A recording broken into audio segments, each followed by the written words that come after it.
సంసిద్ధత ఉందా లేదా, ఇచ్చింది ఒప్పుకుంది ఎంత అనే విషయం అసలు వీళ్ళకి తెలుసా తెలియదా?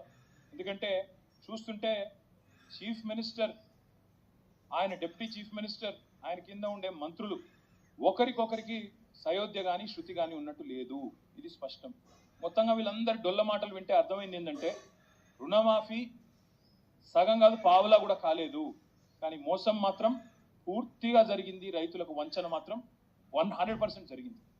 మాఫీ 20%, 30%, ధోకా 100%.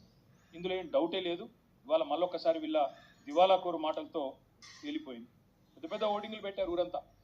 రైతు స్వరాజ్యం అంటూ ఫ్రంట్ పేజీలో యాడ్స్, పెద్ద పెద్ద హోర్డింగులు. ఇది రైతు స్వరాజ్యం కాదు, రైతును ఏడిపిస్తున్న రాజ్యం, రైతును మోసం చేస్తున్న రాజ్యం అని మేము అంటా ఉన్నాం. అందుకే ఈ ముఖ్యమంత్రి, ఈయన మంత్రివర్గ సహచరులు, ఈయన ప్రభుత్వం చేస్తున్న మోసానికి వ్యతిరేకంగా రేపు బీఆర్ఎస్ పార్టీ ఆధ్వర్యంలో అన్ని మండల కేంద్రాలలో రేపు రైతులను కూడగట్టుకొని మా పార్టీ కార్యకర్తలు మేమందరం కూడా ధర్నాలకు పిలుపునిచ్చినాం. నేను ముందుగా ఈ ధర్నాకి పోయే ముందు మా నాయకులకు నేను విజ్ఞప్తి చేస్తాను.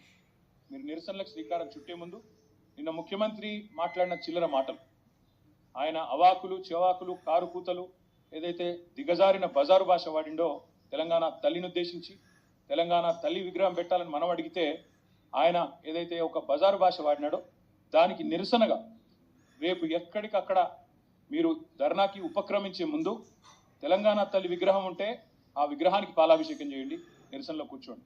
ఒకవేళ అక్కడ విగ్రహం లేకపోతే మీ మండల కేంద్రాల్లో తప్పకుండా ఒక ఫ్లెక్సీ అన్న పెట్టి తెలంగాణ తల్లిది, ఆ తల్లికి పాలాభిషేకం చేసి ఈ మూర్ఖుడిని క్షమించమని కోరి దయచేసి నిరసనలకు ఉపక్రమించమని చెప్పి మా నాయకులకు, మా కార్యకర్తలకు మేము విజ్ఞప్తి చేస్తా ఉన్నాం.